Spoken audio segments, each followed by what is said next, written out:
नमस्कार, मैं हूं अखिलेश पांडे और आप देख रहे हैं सी न्यूज़ भारत। वक्त हो चुका है न्यूज़ बुलेटिन का। इस बुलेटिन में हम जानेंगे कि बिहार में आखिर किन कारणों की वजह से एक बेटी ने किया पिता का अंतिम संस्कार।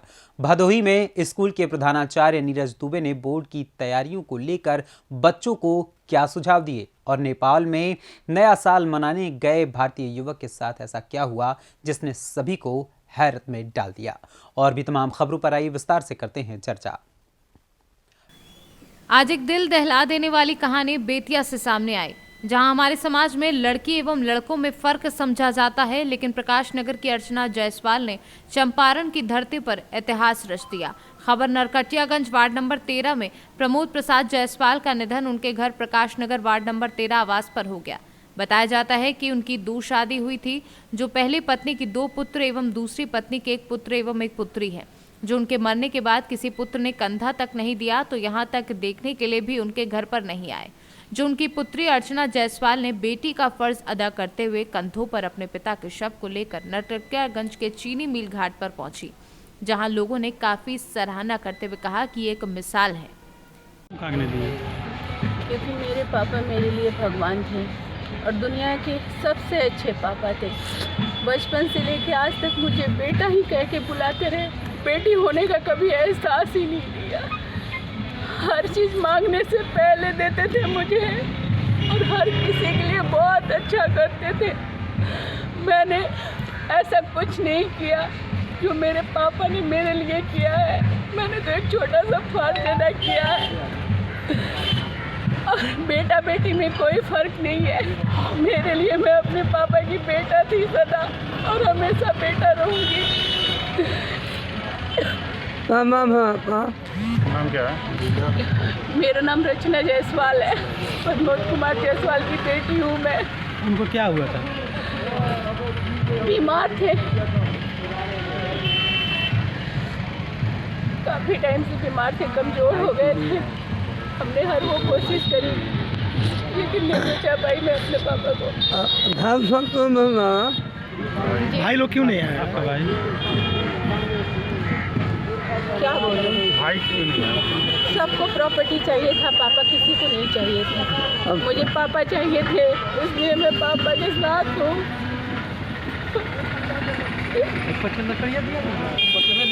आज नरकटियागंज में एक लड़की के द्वारा अपने पिता को मुख अग्नि दिया गया है, क्या कहेंगे आप?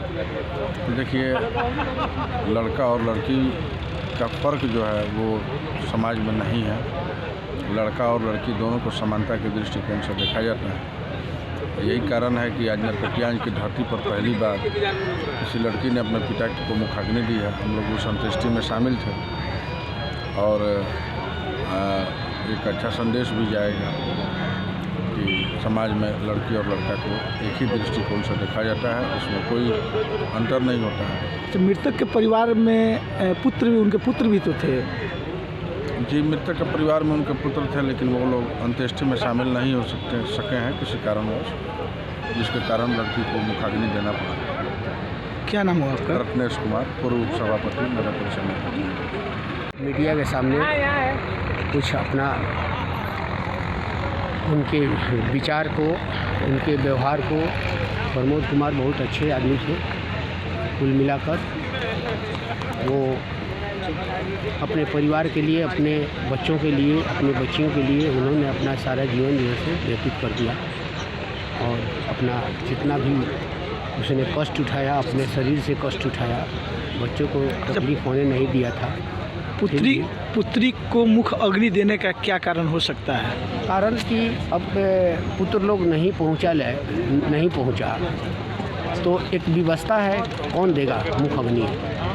आखिर मुख अग्नि बेटा देता है और पिता के मरने पर बड़ा लड़का जो है वही मुख अग्नि देता है और माता के मरने पर वो सबसे छोटा लड़का जो होता है वही मुख अग्नि देता है।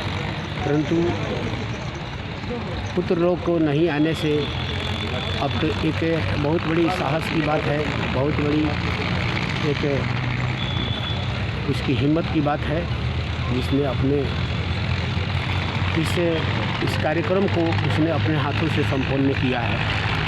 यह बहुत बड़ी खूबी है और इन्हीं बातों को लोग आज समझे कि कम से कम लड़का और लड़की में क्या अंतर है। अंतर हमको नहीं दिखाई दे रहा है। लड़की भी उतना ही मान और सम्मान के लायक है, लड़का भी तो उतना ही मान और सम्मान के लायक है।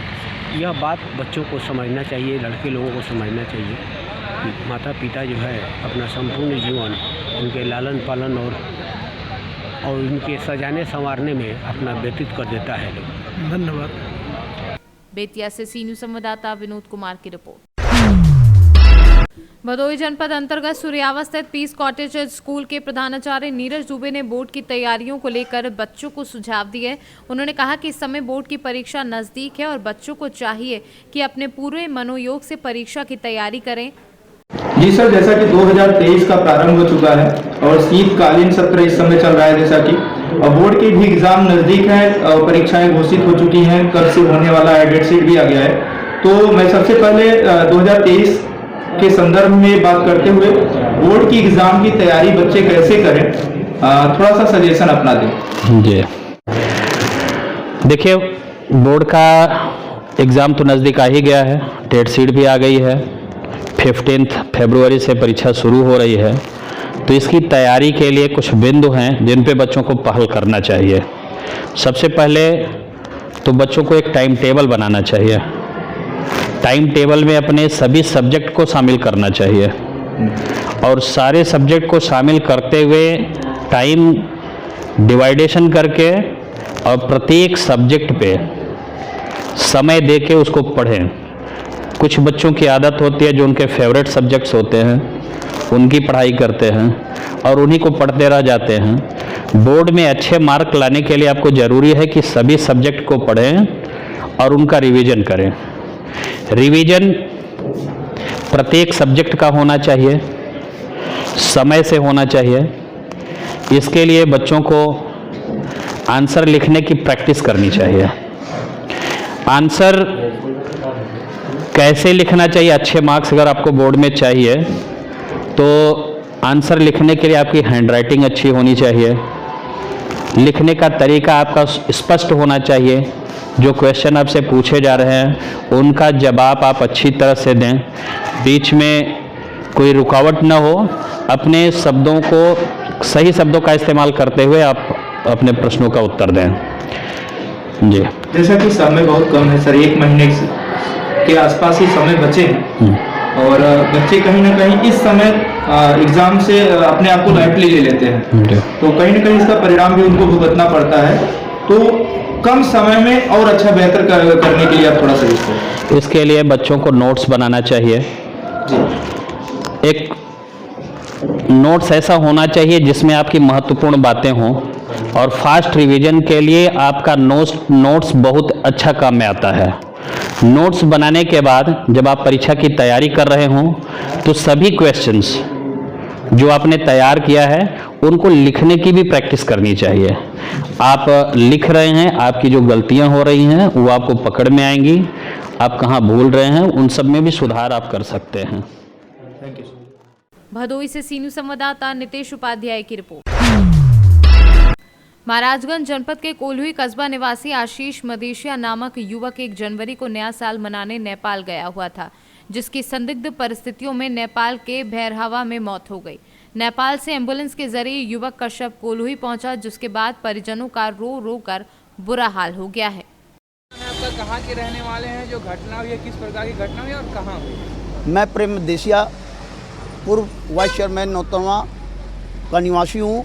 हमारे भतीजे कुल्ही मार्केट में छोटा सा व्यवसाय करते हैं। 1 तारीख को लड़का मनीष नाम का हमारे बगल में भैरवा में गया अपना नया साल का करने के लिए। उसके बाद 2-3 दिन तक उसके पता लता नहीं था। परिवार वाले हमारे जितने भी थे काफ़ी परेशान थे और मैं थोड़ा सा आउट ऑफ स्टेशन था।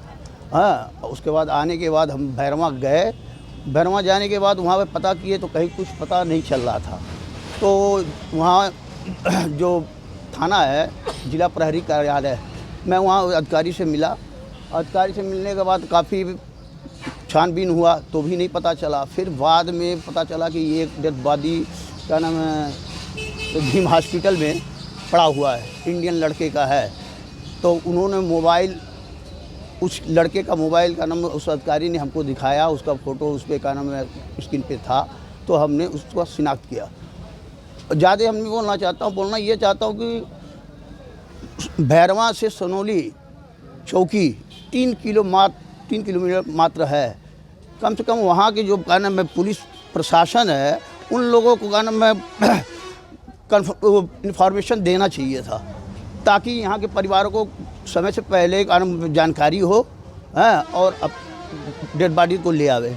तो कल हमने जाकर के सारा पंचनामा वगैरह वहाँ हुआ, पेपर ऊपर से सारा कार्रवाई करके किसी तरीके से बॉडी को लाया। क्या लगता है कि किस प्रकार का है? हमको तो लगता है ये कि संदिग्ध परिस्थितियों में का नाम है हमको डेड बॉडी मिला। अब तो मैं कुछ कह नहीं सकता हूँ आगे क्या है क्या नहीं, लेकिन हमारी इंडिया सरकार, नेपाल सरकार को इस चीज़ को सोचना चाहिए था कि इसके पहले भी का नाम है हमारे पर्यटकों को काफ़ी परेशान किया जाता है नेपाल में, और इस चीज़ पे विशेष हमारी सरकार प्रशासन को ध्यान देना चाहिए। क्या मांग है प्रशासन से आपके? प्रशासन से मांग ये है कि ये जो मेरा भतीजा है, इस परिवार बहुत नाजुक स्थिति है इन लोगों की, काफ़ी किसी तरीके से इनको जीविकोपार्जन चलता है। तो सरकार से हमारी यही है कि कहीं कुछ अगर व्यवस्था बनता है तो उसको कराया जाए। महाराजगंज से सी न्यूज़ संवाददाता अंगद शर्मा के साथ रोहित कन्नौजिया की रिपोर्ट। अगले महीने जन वितरण प्रणाली यानी पीडीएस के माध्यम से अनाज का वितरण प्रभावित हो सकता है। विभिन्न मांगों को लेकर पूर्वी चंपारण जिला के सभी डीलर हड़ताल पर हैं। Bihar fair price dealer association के प्रदेश अध्यक्ष व प्रदेश महामंत्री वरुण कुमार सिंह के आह्वान पर घोड़ासहन प्रखंड क्षेत्र के जन वितरण विक्रेताओं ने अपनी 8 सूत्री मांगों को लेकर 9 दिवसीय सांकेतिक हड़ताल पर बैठ गए हैं। जन वितरण प्रणाली के विक्रेताओं की मुख्य मांगों में समय से मार्जिन न मिलना, उनकी उम्र सीमा बढ़ोतरी, वेतन 30,000 या कमीशन 300 रुपये प्रति क्विंटल देने, साप्ताहिक छुट्टी सहित दिसंबर माह में पैसा लगाकर 510 बनने के बावजूद भी फ्री में वितरण करवाना जैसे कई मांगों को लेकर 1 जनवरी से 9 जनवरी तक सांकेतिक हड़ताल पर रहेंगे।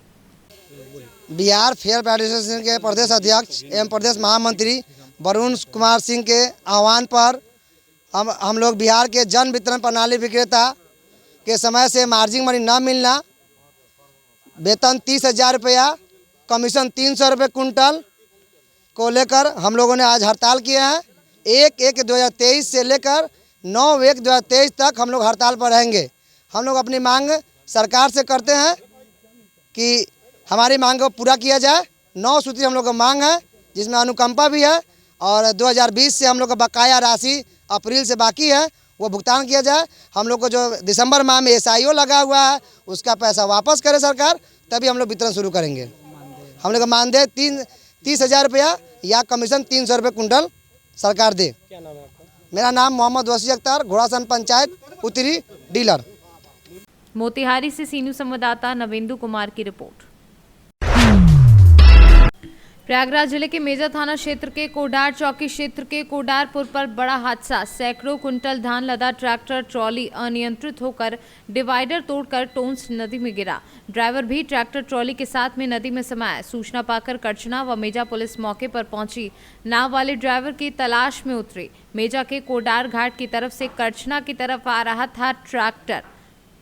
इस समय मैं मौजूद हूँ प्रयागराज के करछना और मेजा तहसील का जो बॉर्डर है। करछना एक तरफ करछना थाना तो दूसरी तरफ मेजा थाना, दोनों के मध्य की दूरी ये बताई जाती है, टॉस नदी कहा जाता है इसको, जहाँ पर आज एक बड़ी दुर्घटना हुई है।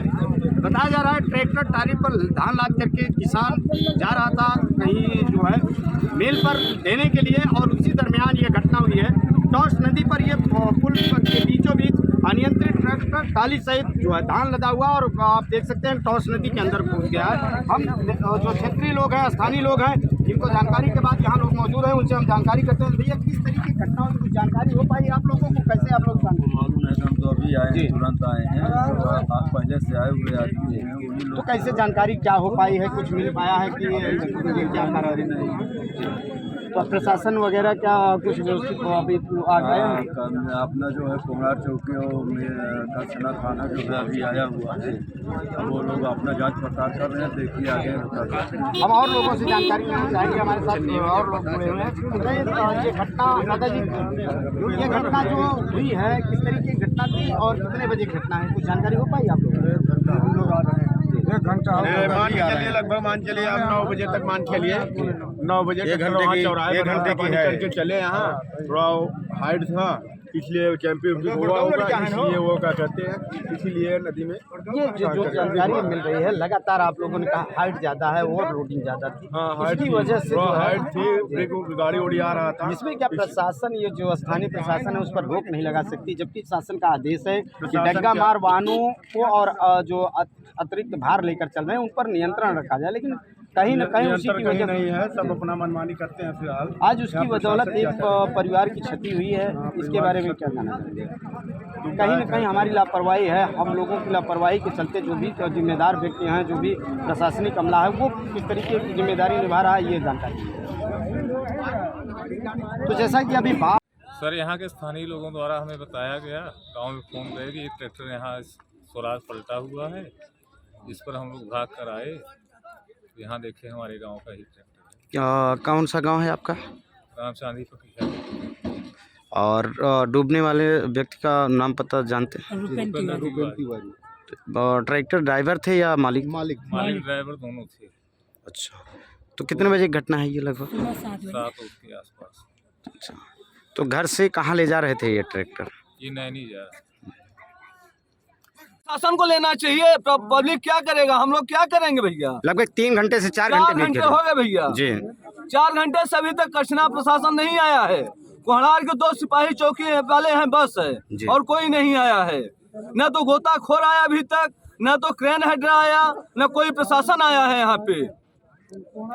तो अभी तक एसडीएम करछना या एसडीएम मेजा कोई नहीं आया है जी, सब खा के सो रहे हैं। तो कैसे फिर ये जो ट्रैक्टर है उसको बाहर निकाला जाएगा और जो बॉडी है ये तो हम भी कह रहे हैं भैया, हम लोग तो परेशान है। कैसे गोताखोर को बोल रहे हैं, ये लोग बोल रहे हैं चौकी इंचार्ज कोहड़ार की वो गोताखोर आ रहा है, कब तक आएगा पता नहीं है। चौकी इंचार्ज साहब ने क्या ये जानकारी एसडीएम मेजा या करछना को अवगत नहीं करवाया अभी तक? ये हमको मालूम नहीं है। करछना को अवगत करा गया है, बताइए 5 बार हम लोग फोन किए करछना को, लेकिन अभी तक आया नहीं है। ये तो कहाँ है अभी, क्या की है? प्रयागराज से सी न्यूज संवाददाता मंगला प्रसाद पटेल की रिपोर्ट। फिलहाल के लिए इस न्यूज बुलेटिन में इतना ही। देश दुनिया की तमाम खबरों के लिए देखते रहें सी न्यूज भारत। हर खबर आपके साथ, आपके हाथ।